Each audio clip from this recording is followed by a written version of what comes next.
Marvel Rivals, a game that took us all by surprise, born out of spite, ill will, and bitterness. But created through passion and love, Marvel Rivals is a game that took the world by storm, opening with 10 million players in 72 hours and 20 million within a month. This video is a deep dive retrospective based on the opening season of the new hero shooter. We look back on the first season so we can discover what really made it successful. You'll learn throughout this video what really is Marvel Rivals.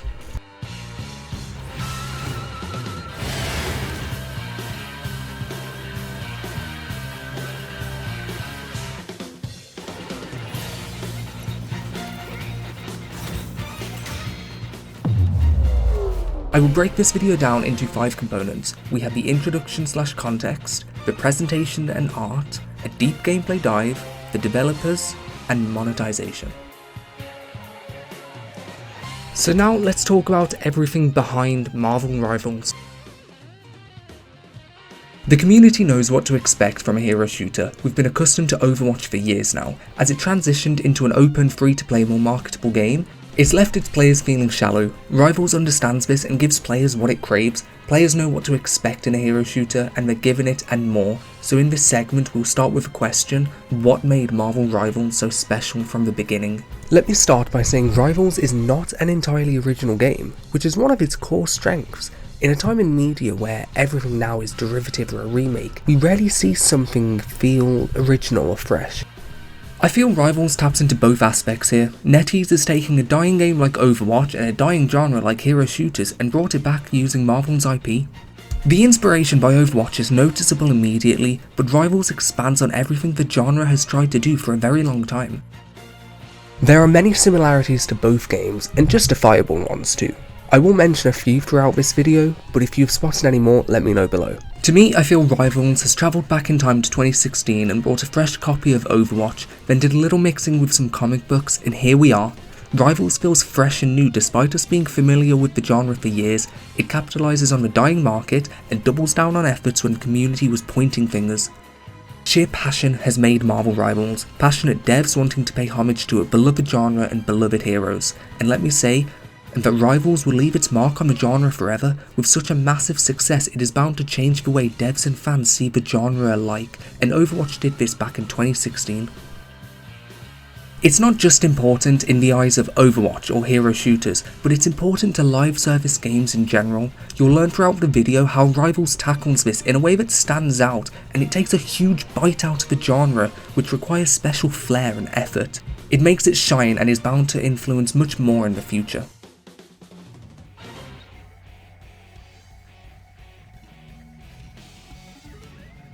Marvel has a history of ups and downs within the video game market, and simply putting the Marvel IP on a game doesn't make it instantly good.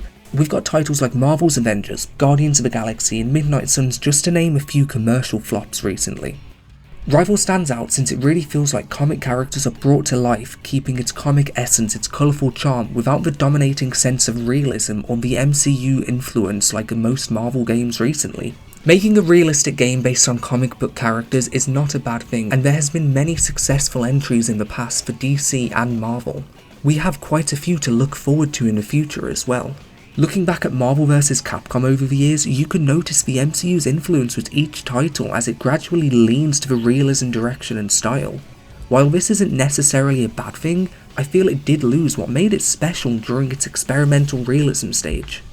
Having the IP doesn't instantly make the game great. You need to have a deep understanding of what you need to bring the IP to its full potential in a video game. Insomniac's Spider-Man executes this perfect, and there's no wonder why it's become such an iconic staple for PlayStation in recent years. Rivals upon launch is extremely polished for a free-to-play live service game, when most of the market releases unfinished betas to create a following before the game is even fully finished. Its differences with Overwatch really make the game shine, really leaning into its superhero abilities, with a strong variety of combat and ranged playstyles being the focus and core of the gameplay, and it's also got a mix of first and third person gameplay. It's worth mentioning that Rivals has experienced seamless lag in UI and queue times. There's practically no wait to enter a game, it is instant. There are also little to no glitches or bugs yet discovered in the game, at least groundbreaking ones. All of these live service games tend to feel unfinished at launch and have visible hiccups. The third-person gameplay really helps boost its microtransaction ploy, but really enhances the experience in almost every single character. I can imagine a few working in first person, but for the most part I'm incredibly happy that we can visibly see our hero and reminds us we are playing as these characters with decades of history. Characters that we've grown familiar with for most of our lives and grown attached to. I can't remember a time where superheroes wasn't part of my life or where it hasn't taught me lessons. Whether it's from video games or comics or movies, we've grown familiar with these characters and it feels so refreshing to see them brought to life with justice and love. And there are some of you out there who aren't so familiar or attached to these heroes, and that's fine. To you, these new skins may just be cool looking designs, and they are usually based off pre-existing material that you may choose to dive into if you please, and it will likely enhance your experience of the game. But to many of us this is already an emotional experience and feels special. This also makes the microtransaction side of the game feel more worthwhile, while in Overwatch's first person mode, buying skins is not all that fun as only the enemy can see you or sometimes during the MVP. Rivals pulls off having microtransaction to actually help boost the enjoyment of the game. I would go out of my way to buy certain comic skins and would have so much more fun playing as Nomad instead of Captain America, for example. And he's one of my least favourite characters to even play in the game.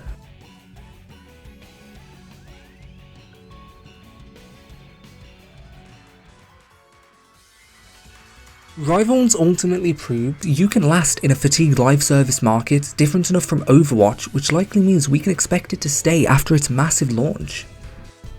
At a time where fans and critics alike developed hateful eyes towards saturated copy and pasted hero shooters like Concord having the worst launch of a AAA live service game ever, the market wasn't necessarily itching for another hero shooter, but Overwatch fans crave what they once had with Overwatch 1 that was taken away, and Marvel Rivals have come to fill the hole in fans' hearts. But what stands out with Rivals, it's actually a hero shooter, a superhero shooter. The key essence of the game is to be a hero. Unlike Concord, where the focus on realism was dominant and led to character design being straight up ugly and unappealing, it's a contributing factor to why people weren't invested or cared in Concord in the first place.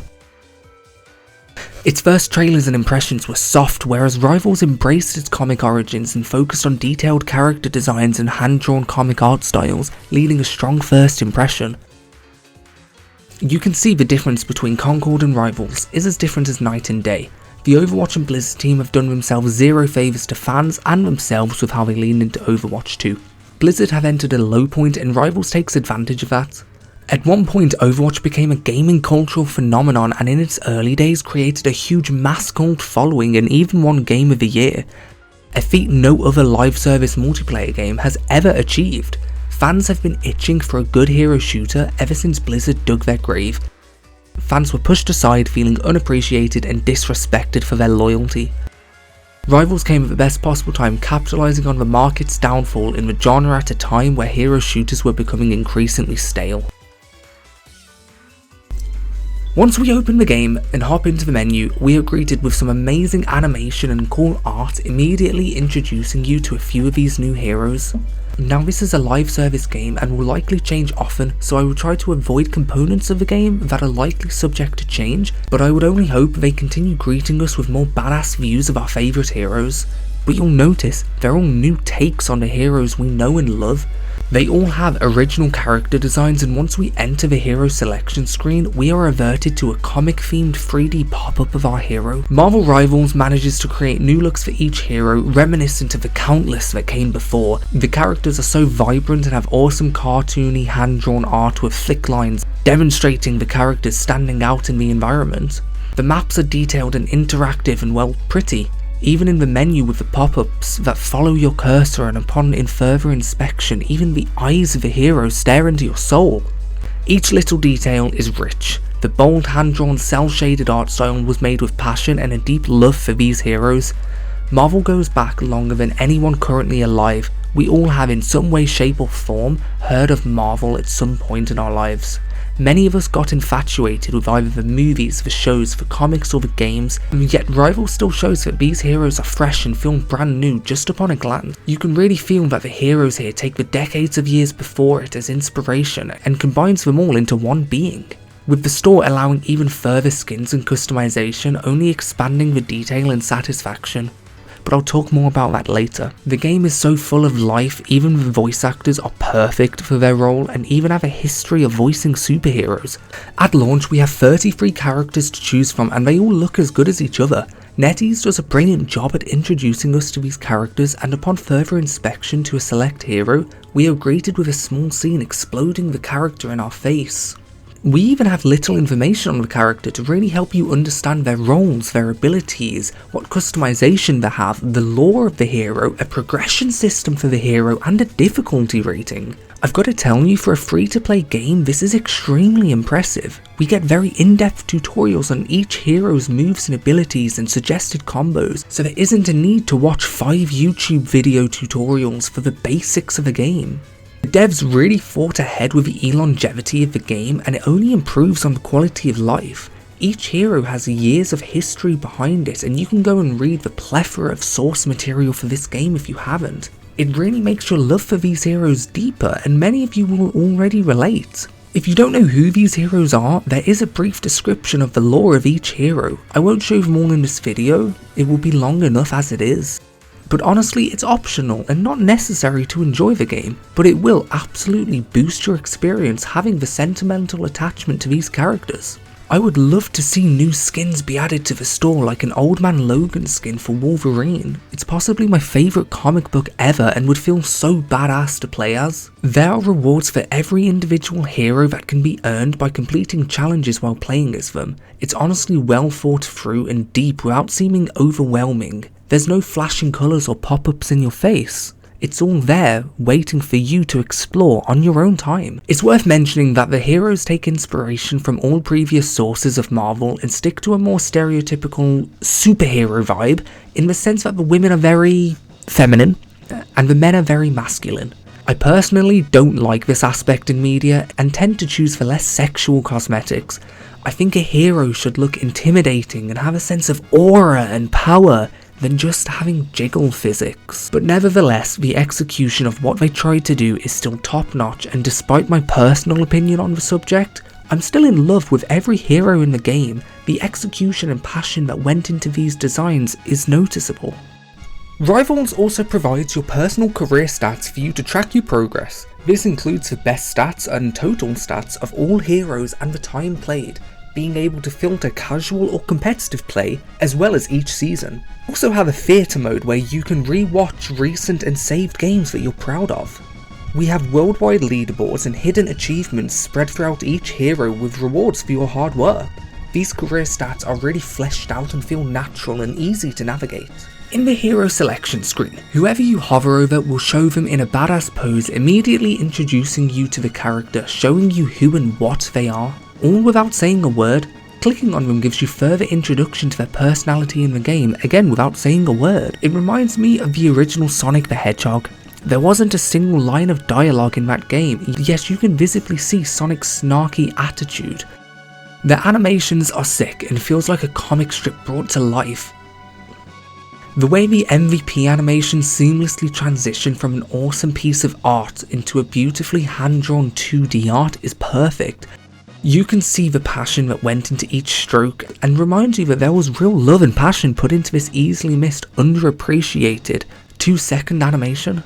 At the start and at the end of every game, you get to witness more amazing, well-animated cutscenes, introducing you to the maps and making the world building feel deeper and richer.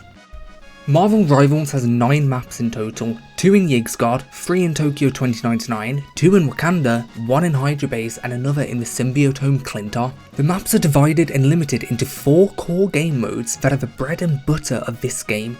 We've got Convergence, Convoy, Domination and Conquest.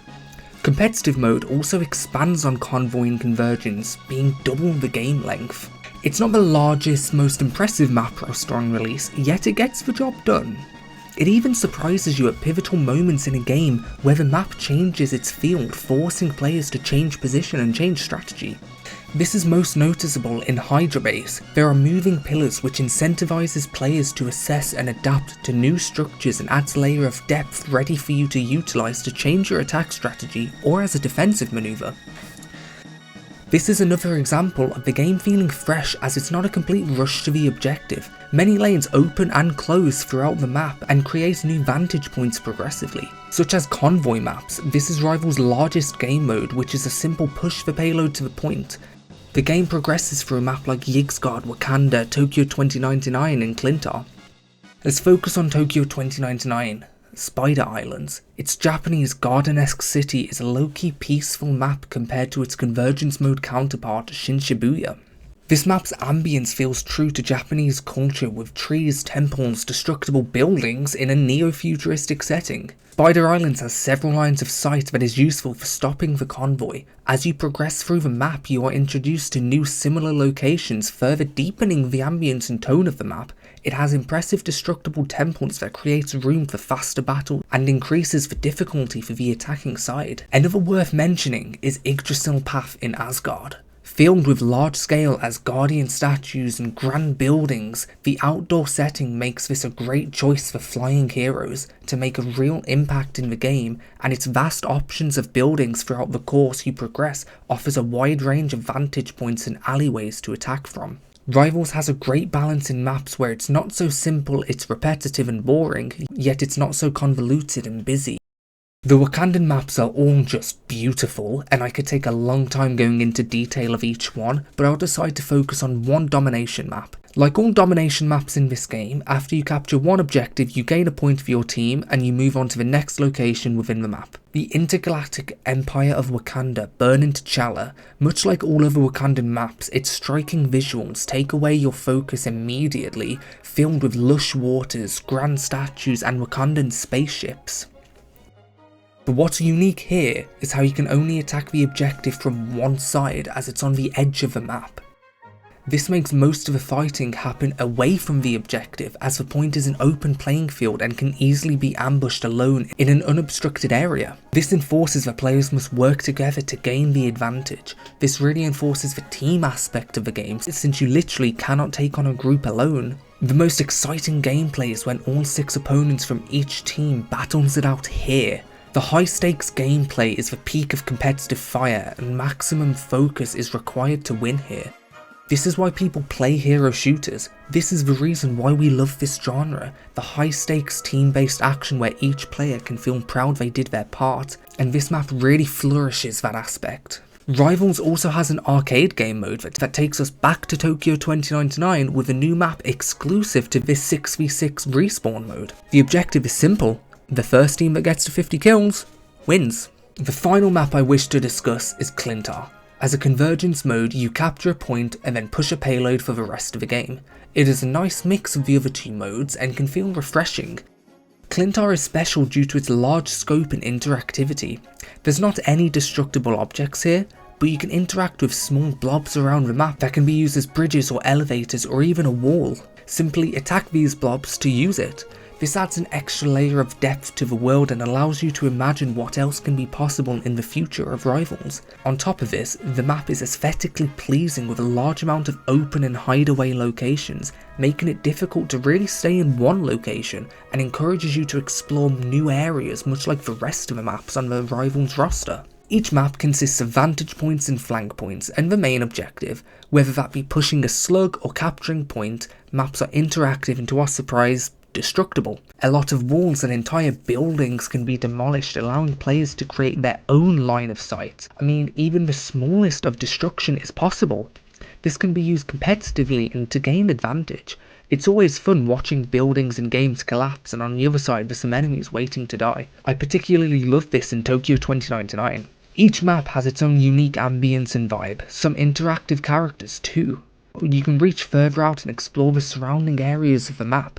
Doing this helps you naturally find Easter eggs, expanding the lore of the world. Some maps you can speak to characters and open up new dialogue and introduce a story, or even look deeper and find the screaming goats from Thor Love is Thunder. It's clear the devs are huge fans of Marvel, and it's clearly their passion project. This game was made by fans. You can sit down, take a look at the view and forget about everything and just focus on how pretty the world can be, whether this is in a video game or real life. This moment of euphoria can really make you feel lighter and take the stress away from you, even just for a moment. It's important in video games to try to replicate this feeling, and it can be seen in several previous classics that executed it perfectly. I do think this helps create the idea that you are a superhero. You are in this dramatic, beautiful, scenic location fighting other superheroes, just like in the comics. Rivals pulls off creating original maps and mechanics. Although not many so far, they are filled with enjoyment and references to previous pieces of Marvel media we know and love. Rivals actually does include a story. It may be subsidiary to the competitive gameplay, however, it is still present and each match is playing a role in the official Rivals canon. To expand upon this, Rivals also has tie-in comics so we can enjoy the story at its full course. There is currently only 2 chapters and I will briefly break down the basics of the story. It is entirely unnecessary to enjoy the competitiveness of the game. However, if you are a comic fan, this could enrich the experience for you, understanding that you aren't only playing a game against other real players, you are part of a larger story. Not much is known about the story. Each season will expand on the lore, but from what we know so far, Doctor Doom is fighting his 2099 counterpart. However, this season and the current comic chapters focus on Tokyo 2099, with Doctor Doom's story lingering in the shadows. The entire story is being watched and narrated by Galacta, the daughter of Galactus. Timelines have become entangled and heroes from different universes are thrown together to fight. We enter Tokyo 2099. The Master Weaver and his apprentice Spider Zero are fighting over how to fix the web of life and destiny, which was broken due to the rifts that connected the universes together. Through contradicting strategies, Spider Zero decides to go rogue and recruit Penny Parker to lead a team to help them rebalance the web of life and destiny by plugging the web into cyberspace to quickly fix the rift. This is what we see within the Tokyo 2099 maps, with the Easter eggs and dialogue with Spider Zero. As we push the payload through Tokyo 2099, the payload itself is Spider Zero in her mech. We are escorting her so she can use cyberspace in order to fix the web of life and destiny. However, Master Weaver recruits Spider-Man to lead a team to desperately try to stop Spider Zero from plugging into cyberspace as he claims it is too dangerous. But Master Weaver wants to collect enough chronovium, which will strengthen the web and allow it to repair itself. Throughout Shin Shibuya, we get to see more Easter eggs hinting to the overlapping story through Master Weaver speaking to us as the game unfolds. There are many Easter eggs throughout many maps and will most likely become more transparent in the future to what purpose they will provide within the story. It is clear they have set up great framework not only to develop interesting maps, but in order to reveal a deeper story within each map and how they're connected. With different universes connected, we get to see an Asgard ruled by Loki, a futuristic space Wakanda, the symbiote home Clintar, and a hidden Hydra base. These maps set up much potential for a deeper story in the future, and I'm excited to see what will come next in Season 1 and beyond. This game wasn't an Overwatch clone like everyone expected it to be. It's got pure seamless quality of life, and even between UIs and amazing art. There is pure passion everywhere you look, from the art to the sound effects. It makes Marvel fans feel satisfied right off the bat before even playing the game. But the more important factor is if the game is even worth playing. You can look appealing and have a large IP fanbase, but it means absolutely nothing if the root gameplay isn't fun or if it's buggy or unfinished. But that's not the case. And that leads me to our largest segment, the gameplay.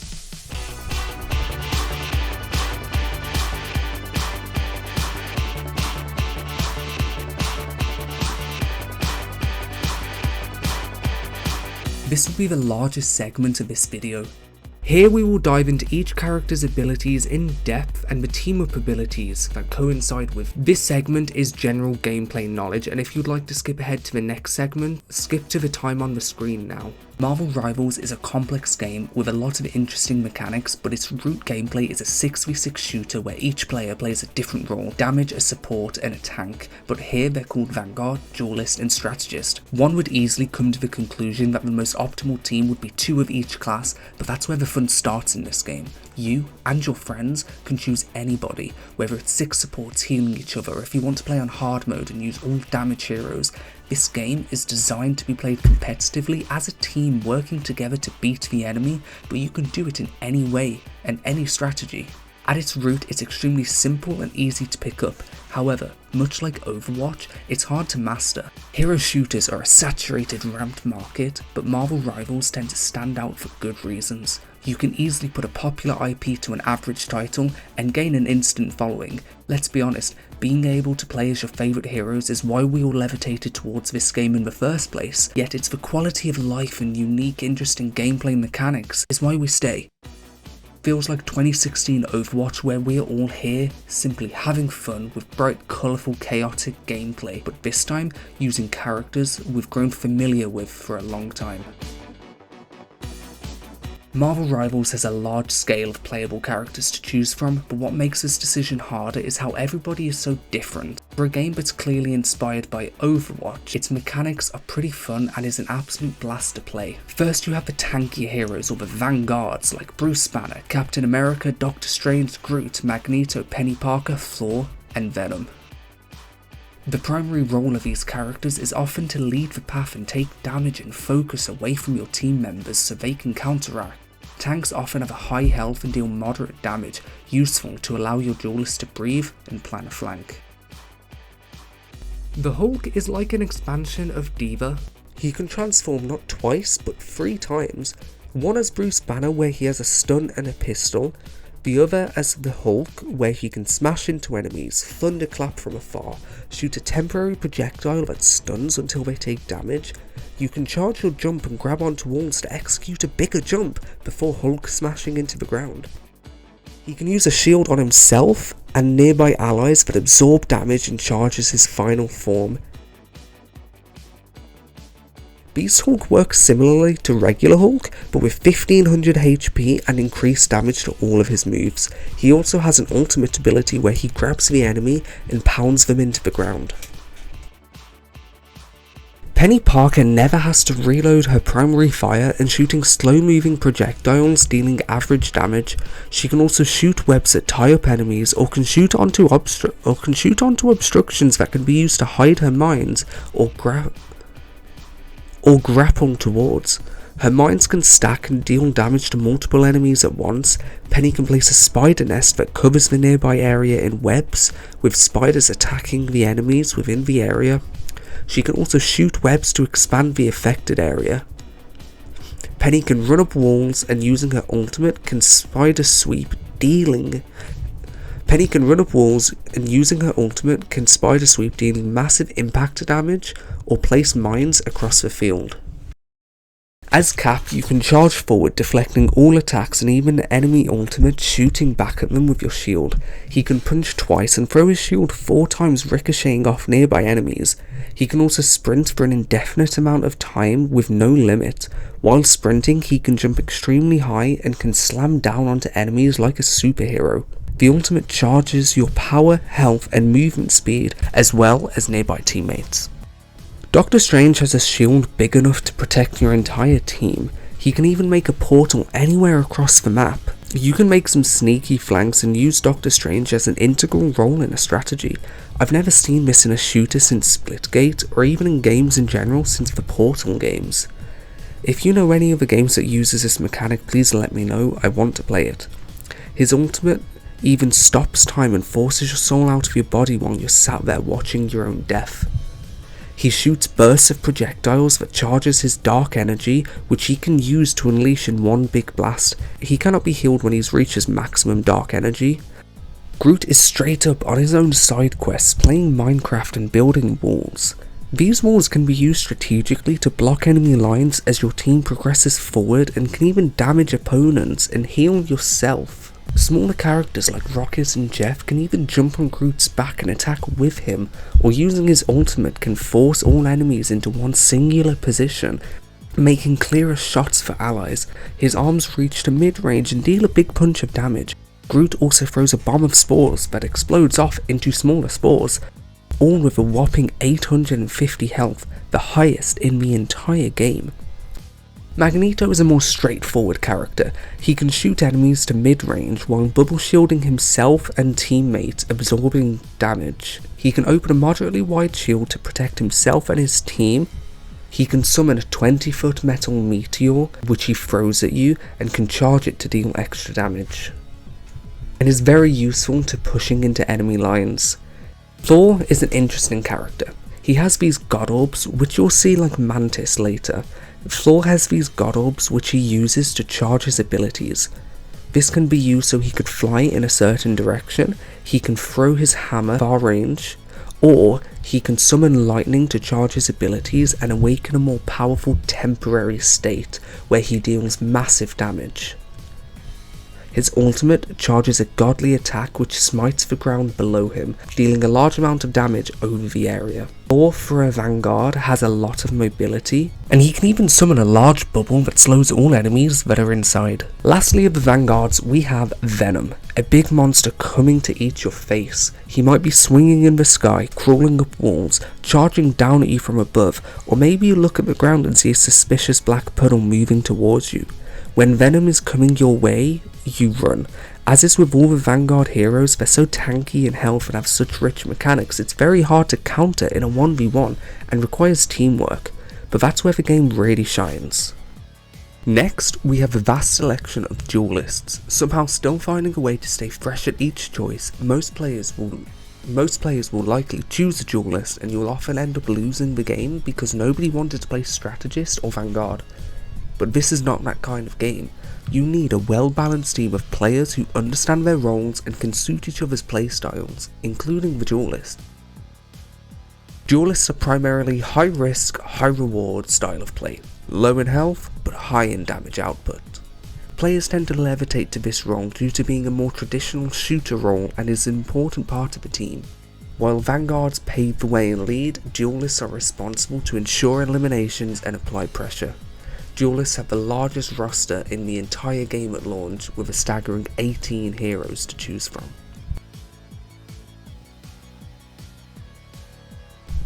We start with Black Panther, a close-range speedster designed to be in your face with some tanky health for a duelist.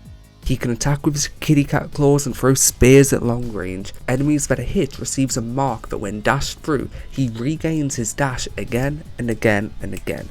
His ultimate spawns a huge kitty cat that damages and gives the enemies the mark, ready for Black Panther to attack. He can also run up walls, which is pretty cool, and a useful speedster with extra health. Black Widow can be used from afar to get critical hits on your foes using her sniper. She has 2 batons to whack people at close range. She can also sprint, jump super high, kick opponents and grapple back onto them to finish them off. Her ultimate puts you into first person mode and charges an explosive blast that deals massive damage, a nice balance of extremely far and extremely close range gameplay. Hawkeye, much like Black Widow, is a far-ranged hero with a bow and arrow capable of insane damage. He shoots a charged arrow and can slash enemies with his katana. Hawkeye can perform a double jump and shoots a wind arrow, damaging enemies in its path.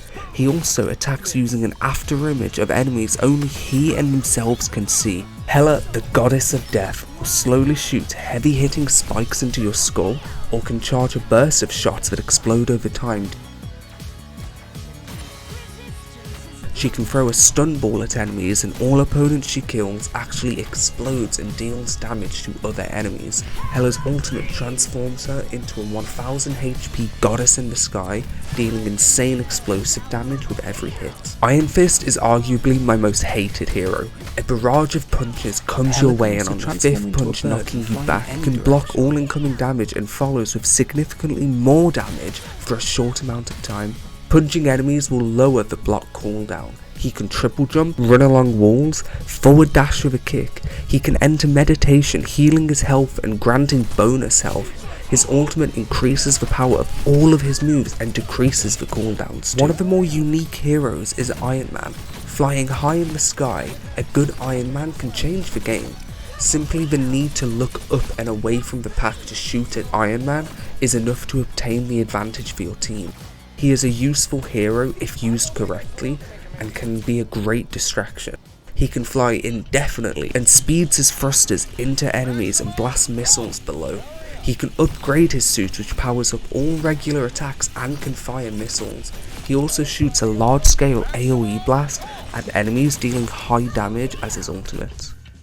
I'm an average comic book fan, but I've never even heard or knew who Magic was before Marvel Rivals. But now I know she is this strong, badass warrior with a sword as big as the Dragon Slayer. I love playing as Magic. I feel this is the closest hero to a slasher game, and I absolutely love transforming into a demon. She can slash into foes and summon a demon to attack, like the portal that temporarily grants invincibility, and you can choose between an AoE slash or spawn a demon cats to scratch the enemies to death, all with a dash attack, launching you away or into danger. Honestly, Magic is easily one of my favourites in this game, and I can't wait until they add Colossus to see their team boosts, but I'll talk more about that later. Moon Knight I feel is a fairly powerful hero you'll find often in ranked play. He bounces darts between foes, dealing good damage, pull enemies together with a small thing. I'm not sure how to describe it, but if any enemies enter this area, every single shot on the pin is guaranteed to hit. I can't tell you how many kills I've gotten this way. The right placement is broken. You can summon Khonshu from above to rain down onto enemies, which is also nice. The best thing about Moon Knight is the few seconds you become Batman, grappling high into the air and gliding like the Caped Crusader. Namor is an underappreciated hero for sure. He summons small squids as turrets which get increased damage when Namor hits a headshot. He can slowly glide like a beautiful god, launches tridents toward foes and can charge into a bigger trident. Namor shields himself and cannot take damage for a few seconds and summons a huge whale thing on top of enemies. Enemies who are hit by this don't have any mobility powers and are stunned.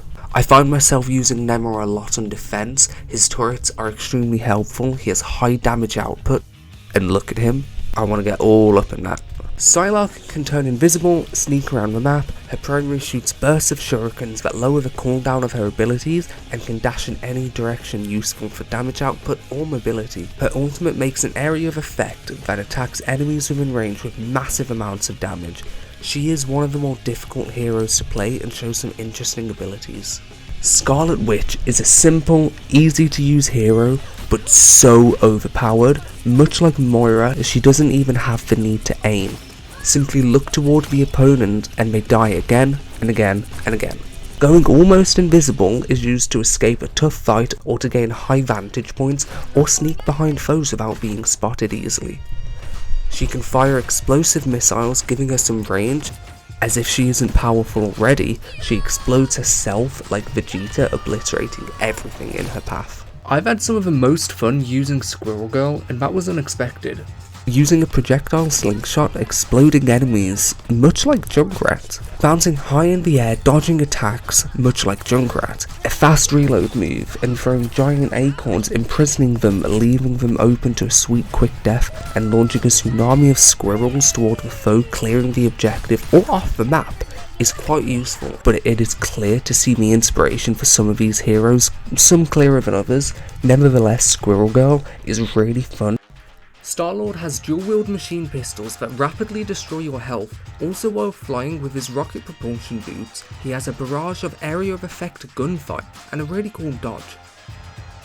Star-Lord radiates style in Marvel Rivals and is a force to be reckoned with when you're caught off guard, especially when he uses his lock-on ultimate attack that allows him to never miss a shot.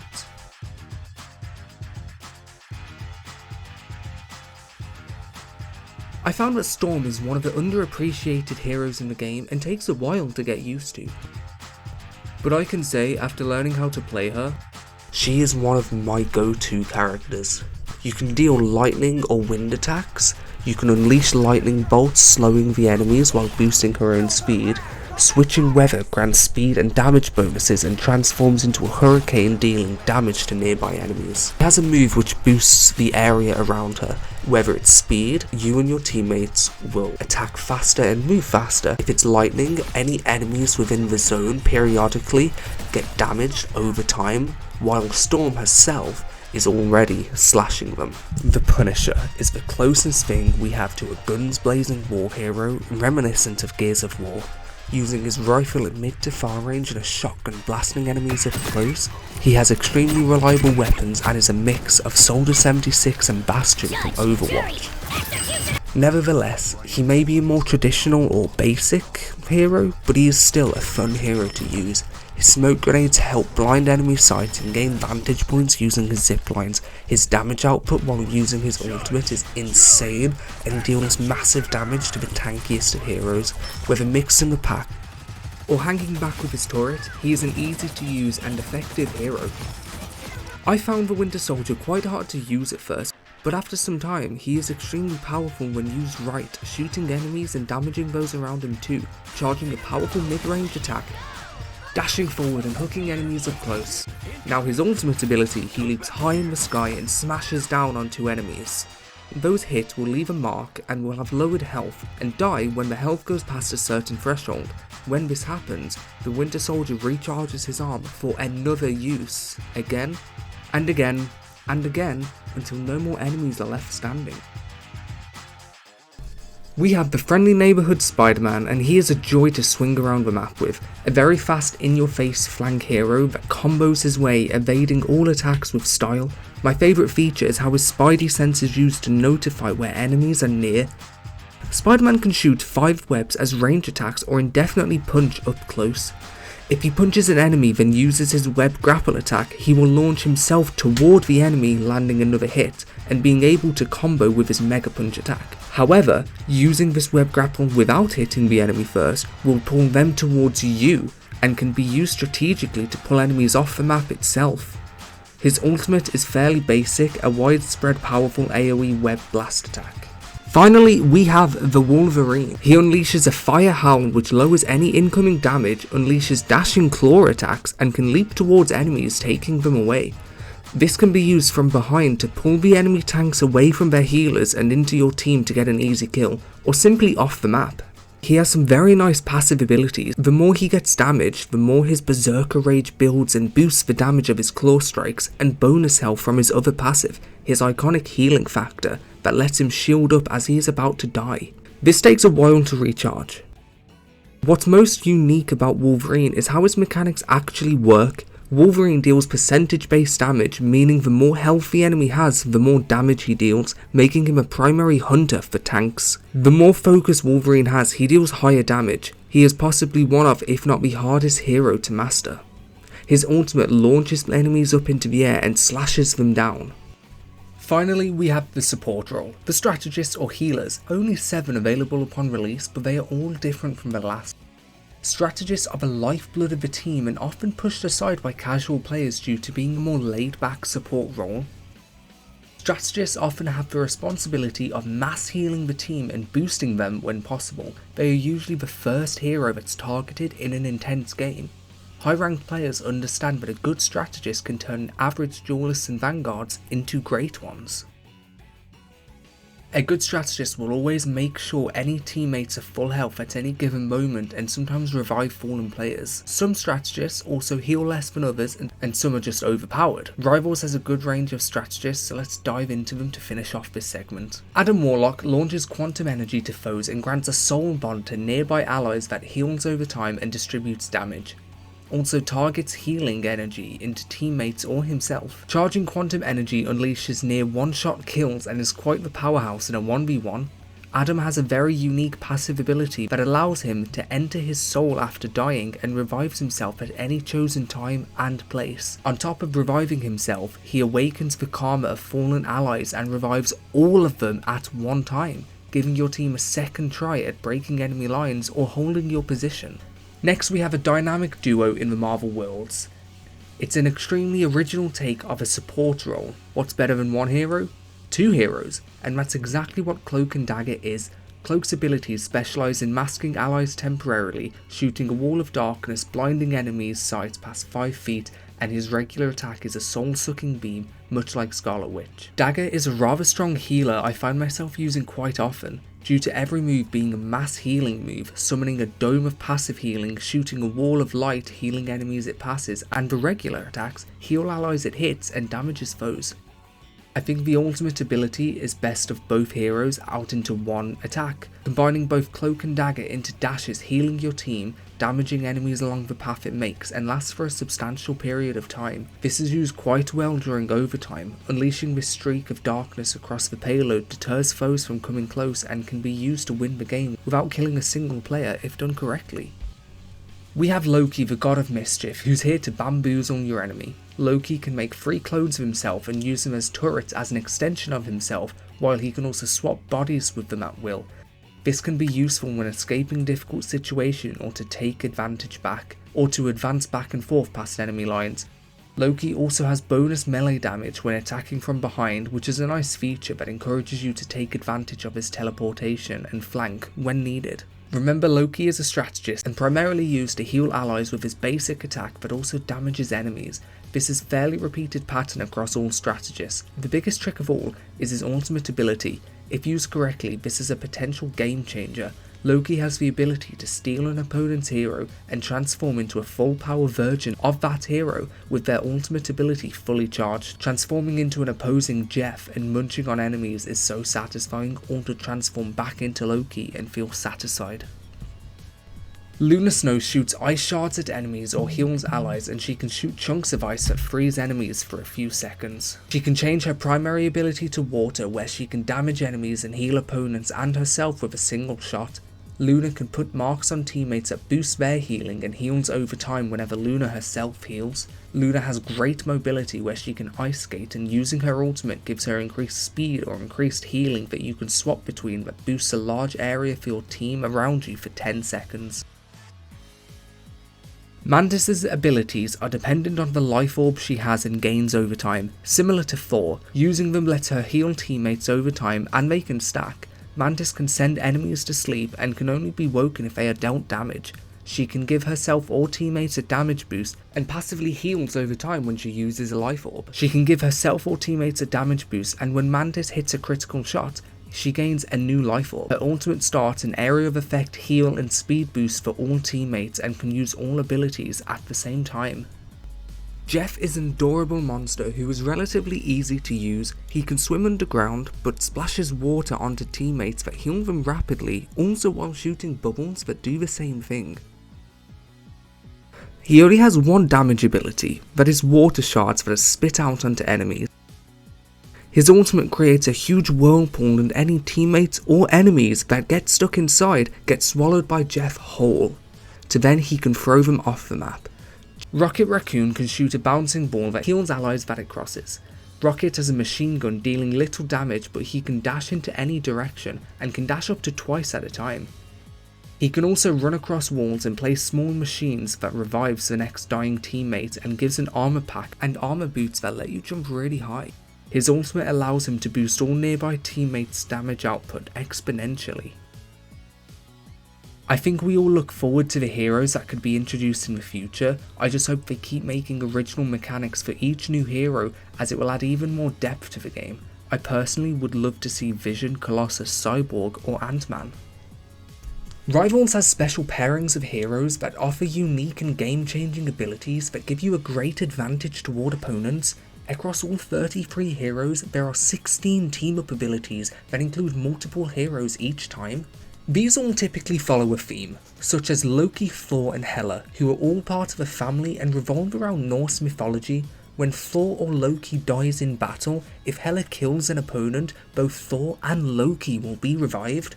Some others centre around action-based gameplay, some are simply passive abilities. For example, Rocket Raccoon throws an ammo overload device where the Punisher and Winter Soldier receive infinite ammo and faster firing, which can be overpowered since the DPS will have a huge advantage. Another noteworthy action-based team-up is Luna Snow with Jeff and Namor.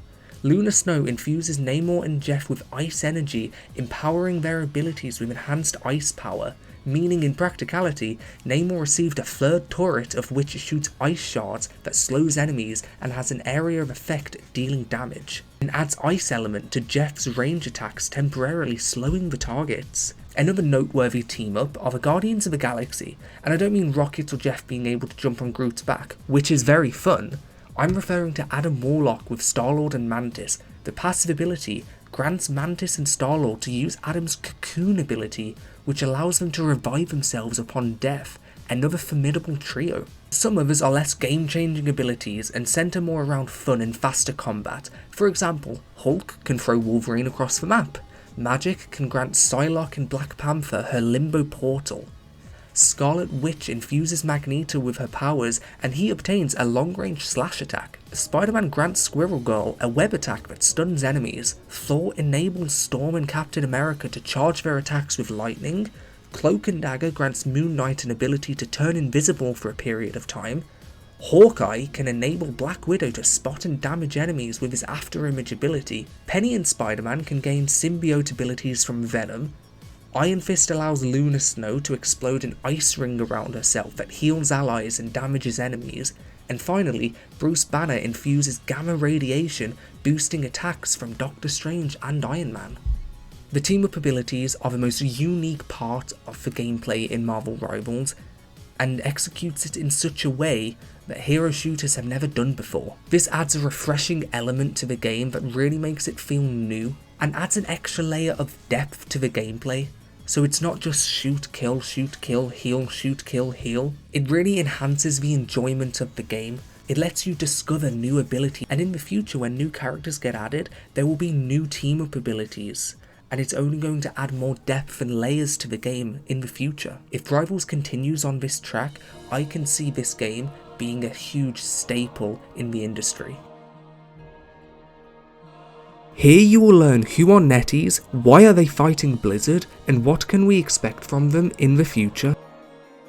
NetEase are a Chinese tech company founded in 1997 and is one of the world's largest providers of online games, e-commerce, music, email services, and more. NetEase are a titan in the global tech industry, and video games is a large part of that. In August 2008, an agreement was made between NetEase and Blizzard to publish Blizzard titles in the Chinese market from a site in Shanghai. We enter January 2023. The 15-year-long deal to publish Blizzard games in China suddenly came to an abrupt end when NetEase was reportedly blamed by Activision Blizzard for not extending the current contract. Games like Diablo, Hearthstone, Heroes of the Storm, Overwatch 2, StarCraft and World of Warcraft was stripped away from Chinese gamers and led to lawsuits and outcries from devastated fans. It is led to believe that the contract wasn't extended due to unagreeable terms on both sides for intellectual property and revenue sharing. Both parties equally blamed each other. A large factor to why this could have been different is due to the acquisition of Blizzard by Microsoft. Now, NetEase here decided to use its previous connections with Disney and Marvel to appeal for the Marvel IP, and spoiler alert, they succeeded. It's worth mentioning that the worldwide Disney Corporation is currently 57% owned by the Shanghai Shendi Group, which is owned by the Shanghai government.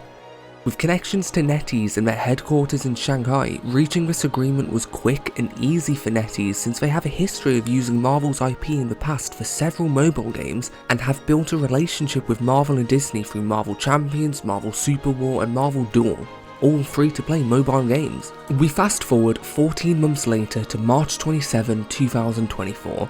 Before a new contract was settled and the knife was still hot, we get the exciting announcement of Marvel Rivals, a 6v6 hero shooter published and developed by NetEase that auspiciously feels similar to Overwatch. Now don't get me wrong, you've learned already that the core gameplay of Marvel Rivals is clearly inspired by Blizzard's Overwatch. No more than a month after this trailer released, which was sure to bite chunks into Overwatch's player base, a partnership was renewed April 10th, 2024, a little too late to stop the storm coming. Although it is not confirmed to why an agreement suddenly came forth, it's a safe bet to assume the announcement of Rivals forced Blizzard's hand. We enter the controversial shallow world of free-to-play, but not any free-to-play, it's mobile free-to-play. Gacha games. NetEase is one of the world's largest free-to-play mobile developers and often leaving games in a mild, bitter state before moving on to the next cash grab. Gamers around the globe often hate on NetEase without a second's thought, and I understand their skepticism and reasoning, but that's not what I'm here to do. I'm here to talk about the pros and cons of NetEase and what they've done for the gaming industry, and what it plans to achieve in the future. Whether that's a good thing or a bad thing is up to you. NetEase has a weary portfolio of games with much potential, a following of dedicated fans, and interesting fun games get completely abandoned. Look at Bloodstained Ritual of the Night. Its mobile port was run by NetEase. That game has been inactive since 2021 despite it not even being playable.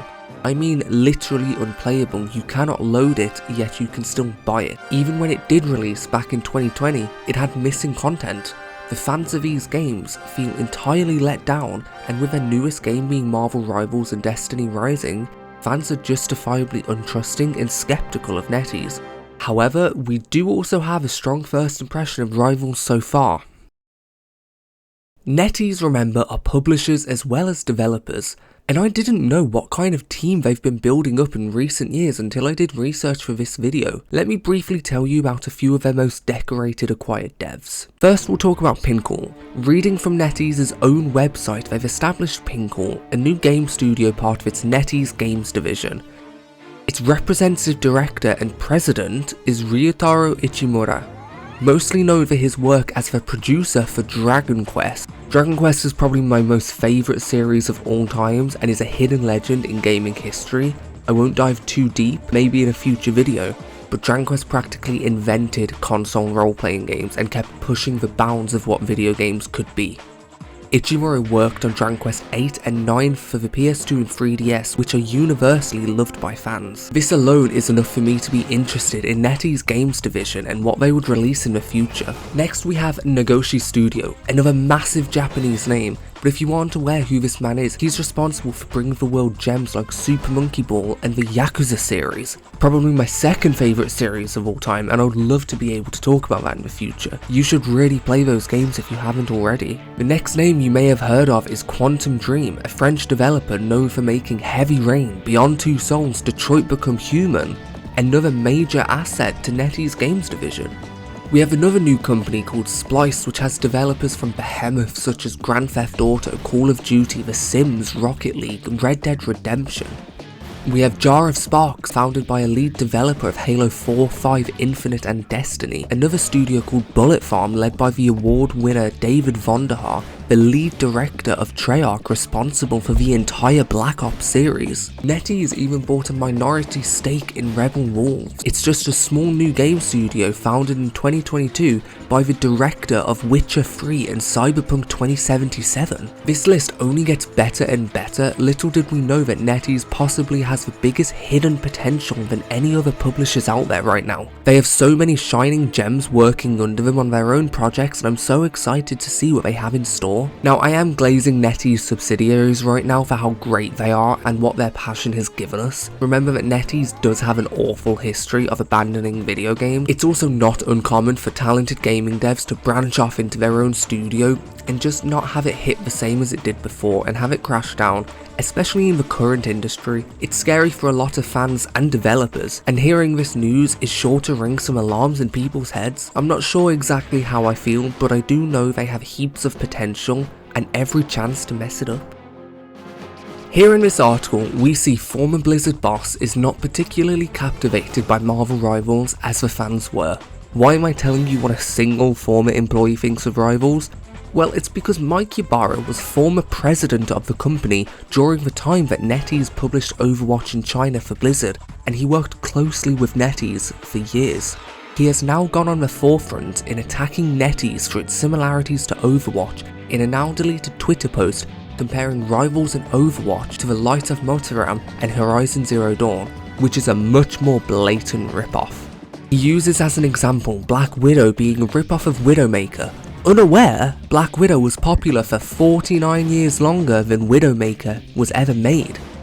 Negative feedback ultimately led him to delete his post, but what he still said remains to how many Blizzard developers may feel seeing Rivals chip away at their player base. It's clear Mike Ybarra felt hurt by Rivals' success after he worked years with NetEase, and his anti-China views really shine through when he states Tencent/NetEase is all the same, which is heavily ironic since in the past he was really pushing Overwatch through to the Chinese government. It's also worth mentioning a little fun fact here. Just 2 months ago, on November 8th, a couple of NetEase executives and 7 other workers were arrested and fired for money laundering and bribery charges, amounting up to roughly $139.3 million. And this was also their second investigation since September 2023. And 27 other related companies were blacklisted due to their alleged involvement. Not many details have been released to the public, at least what I could find. There has been quite a few controversies with NetEase in the past. Now to finish off this segment, I'll end it on a sweet note. A very sweet touch from NetEase is that they've released what they call developer diaries onto their YouTube channel to talk about subjects within developing Marvel Rivals and what we can expect to come. This lets fans get a real feel of the people behind the game and what went into creating the game. What really stands out the most to me is how NetEase are Chinese developers, and in the videos you can see how hard they're learning English to communicate to fans from their hearts. It's easy to see they're not fluent or overly confident in English pronunciation, but they still damn try their hardest to really speak to us at home, as the larger portion of the fanbase would understand English, not Chinese. They could easily make a post on social media saying thank you, or use subtitles, or even use AI, but they know it's not as meaningful, and we at home can recognise and appreciate how much this project means to them, how much we mean to them. Please go and watch these videos on Marvel Rivals' official YouTube channel. All 33 heroes are available upon release. All future heroes will be available upon release. This is how free-to-play should be. Not locked behind a paywall or you have to wait to play while others get to pay. Rivals has helped pave the way for the market to lay down what free-to-play should be. I hope future devs adopt the treatment of the Battle Pass that Rivals has here. It's only Season 1 and is half the size of other passes, but it's also half the price. But the best thing is that it expires never. Even when 5 new passes are out, if you have purchased one, you will keep it and its prizes until you finish, helping ensure players aren't forced to play just to put their money into good use. They can take their time and enjoy themselves without feeling rushed. We all have lives, and for many of us gaming is a downtime or a hobby, but we desperately have a break away from a stressful life. We should not have to substitute that time to play a game only because you paid for the Battle Pass and it expires soon. Rivals is telling gamers to take your time and not force a subscription or a limited time pass. Rivals doesn't blast a pop-up trying to encourage a purchase. It doesn't blast offers and deals in your face. It lets you enjoy the game for yourself and has the cosmetics and Battle Pass as an option. It took me 15 hours of playing the game before deciding to purchase the Battle Pass because I feel this game is of such high quality and gives me real fun I haven't felt with Overwatch in so long. I wanted to give money to support this title and I want to see it grow into a larger scale game. The only thing Rivals does put a time limit on is the item shop, but there are always so many options and bound to be repeated ones, so it isn't a game changer. The skins for my own taste are expensive, but whatever floats your boat. I won't lie, I've been so tempted to buy a few. They're so badass, and simply reskinning your hero has the ability to adapt your love for the game.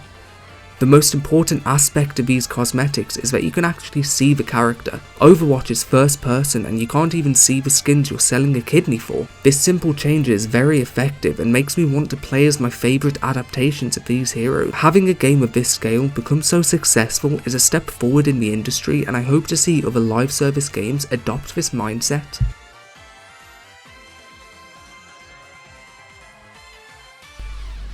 Rivals has managed to show people and remind people that hero shooters are fun and entertaining and people enjoy it and have fun whether you're alone or in a competitive environment. That fun went away with Overwatch, something that was taken from us and we got tired. Rivals has brought it back and reintroduced us to this Marvel world with a new spin. For this whole month of 20 million players, it has had a very steady player attention, and although it could dissipate over time, it absolutely could be a flop. But signs don't point this way. New heroes are planned to come soon and guaranteed a new map and new season every 3 months. This game will grow over time, but we will see some negative and positive changes. We always do in live service games. I believe this game is here to stay, even if it does lose its players over time. I believe it is here to dominate the market that Overwatch created and lost. Considering how well this game performs and looks right off the bat is genuinely impressive in my opinion. I've seen a lot of people say it's too fast paced or they get one shot a lot, but I've played this game for a rather long period of time and got the Platinum Trophy since it dropped. And to me it feels balanced out as long as you know what you're doing. It's a high risk, high reward kind of game where you could play Spider-Man or Psylocke and try to flank to pick off the healers, or long range shooters like Hawkeye and Black Widow. Considering how much I'm enjoying this and it's only just came out, I'm genuinely excited to see what they do with it in the future, and considering the Marvel's roster of characters, we will definitely be getting a lot to choose from, so please give this game a try for yourself, and don't listen to whatever negative feedback you see. It's free, not that big of a download, so give it a try and make your own judgments. The modding community have also had a field day with Rivals and have made some very entertaining, funny mods. They're worth checking out. At the time of this posting, Season 1 has officially launched and we are introduced to 4 new heroes, the Fantastic Four, with Mr. Fantastic and Invisible Girl available now, with the Thing and Human Torch coming soon. The story has expanded to Doctor Doom teaming with Dracula and given us a new Convergence map, whilst Doctor Strange is forced to explore the mirror dimension, and the new battle pass is much larger and promising with some absolutely incredible skins. I'm excited to see how the story expands and I look forward to the potential Rivals has for the future. That being said, the game shows great promise and has made a strong debut, as players continue to explore the diverse, ever-expanding roster of characters. There will be a natural progression towards better team balance and finding the meta within the community. If you're still here, thank you so much for watching this video. It was my first attempt at trying anything like this and I severely underestimated the amount of hours, work and effort would go into this project. I hope I can expand my skills and create better videos in the future. Thank you so much for watching, and I'm so excited to show you what's going to come in the next video.